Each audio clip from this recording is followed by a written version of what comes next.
80 years exactly since victory was declared in Europe in 1945, marking the end of World War II in Europe. All week, special events have been taking place to remember those who fought in the war, including that red arrows fly past over Buckingham Palace. And the royals will be paying tribute again today with a special service of thanksgiving at Westminster Abbey. Royal editor Russell Myers is here now alongside Susanna. Good morning to you both. Susanna, it's been an incredible morning listening to all of these wonderful stories. You can still see so many of the veterans reliving those moments as they retell their tales to you this morning. Thomas Cuthbert in particular really got me. It's a celebratory day, but an incredibly emotional one too, Susanna. I'm just so impressed, as I know we all are, because we consider people like 99-year-old Thomas Cuthbert, who served in the Navy and was involved in the Normandy landings, just 18 years old. We consider them heroes. They do not consider themselves the heroes. They feel like they were just doing what was asked of them. The people who they consider heroes are those who didn't come home. And I know that when Thomas Cuthbert is in Westminster Abbey later on today with the King and the Queen, when 100-year-old Dorothea Barron, who was a Wren, is in Westminster Abbey, they will be thinking not just of the celebration that the grim, frightening 6 years of conflict were finally over and marking that anniversary, but also remembering the sacrifice of their friends and comrades who did not make it through the war. And hearing their stories, you can't get enough of them, can you?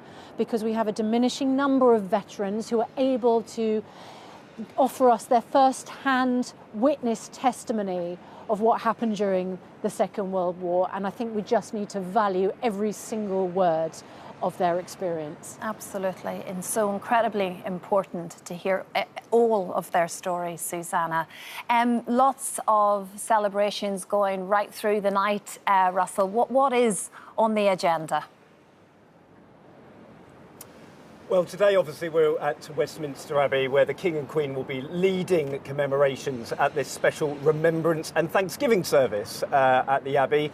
And as Susanna said, it is all about listening to the stories of those veterans. You know, I saw it myself at Buckingham Palace at the tea party on Monday, where dozens of the veterans were invited to share those stories with the royal family. And it's very important for the royal family to mark this occasion. The King will be laying a wreath at the tomb of the unknown warrior. There'll be a 2-minute silence, a national silence of remembrance at midday as well. Other members of the royal family will be here, the Prince and Princess of Wales, senior members of the family as well. And, you know, it's not just here. The commemorations are going on throughout the country. We'll be seeing a big concert at Horse Guards Parade tonight, a big musical festival of celebration as well. And, you know, if you want to join in the celebrations, you can get down to your local pub, because all the pubs have been given a special licence to open till 1 o'clock in the morning.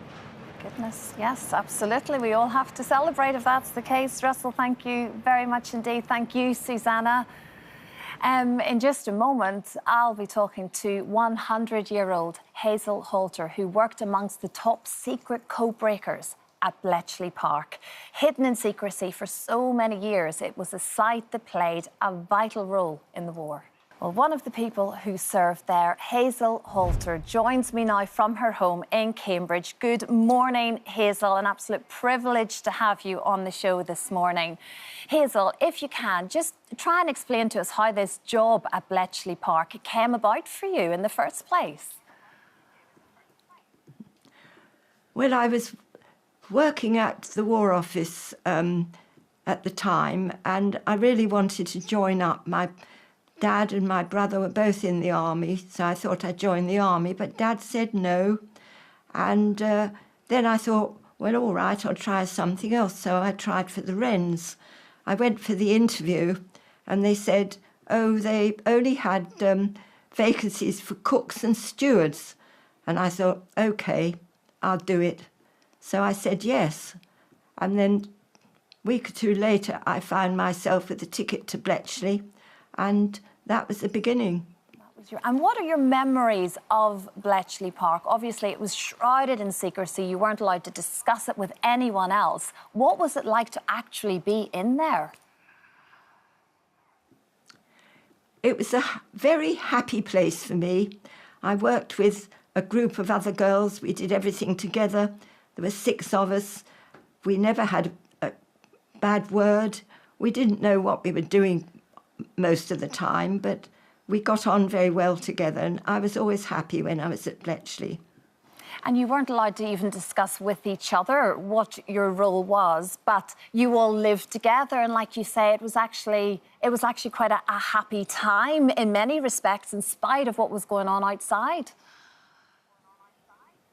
Absolutely.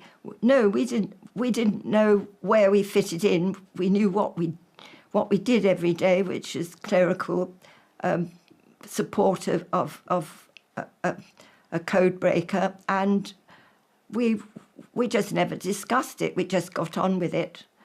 And you'd no idea, One day, Hazel. maybe we'd find out. Exactly, as we did. And you had no idea at that point just how important the code workers or the code breakers' work was, of course, because it is estimated the war would have lasted 2 to 4 years more if it hadn't have been for the work that you all did there.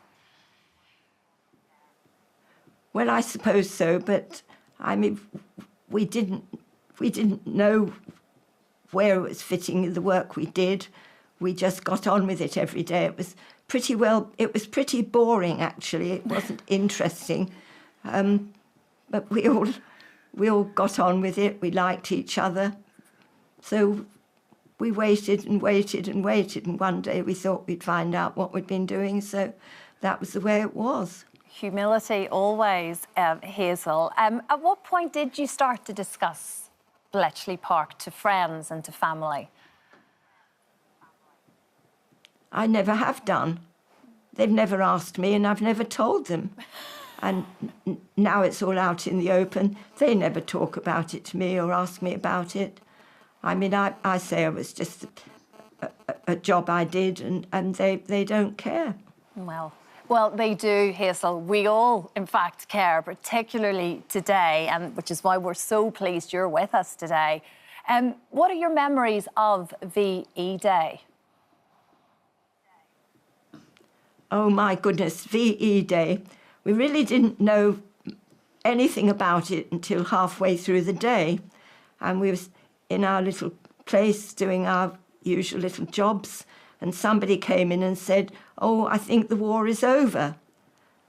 And I remember the first thing I wanted to do was switch all the lights on. And as the day went on, we got more and more information. But it was just one of those things, I suppose. We did talk about it, but we still didn't know what we'd been doing, so that was all there was to it, really. Absolutely. What a life-changing moment, however, for everyone, of course. Royalty, like we've just been discussing, will be marking the occasion, as they have been all week. You have met the late Queen Elizabeth. Hazel, what are your memories of that moment? Oh, that was my very last day in the Wrens. I had been marching round and round the Tower of London with groups and groups of other Wrens, and every day they picked some out and told them to go, and I thought they were being thrown out. And on the very last day of the marching, it was so it took place in the Victory Parade, they picked me out, threw me out, and I thought that was it. Anyway, when I got home, I got a letter to say that I'd been chosen to represent the Wrens at the victory celebrations at the Royal Albert Hall. And I did do that, and that was when I first met Elizabeth, who was Princess Elizabeth then, and because she took the salute, as I think the King and Queen were much too busy on the balcony waving to everybody. Hazel, my goodness, I could happily talk to you for a very, very long time, just so many questions. But we just want to say a huge thank you for spending time with us this morning and for sharing just a little part of your life. Thank you so much, Hazel. Enjoy the rest of the day. Hi there, thanks for watching our YouTube channel where we upload new videos every single day. You can click here if you're interested in this video or head to the homepage for some more amazing content.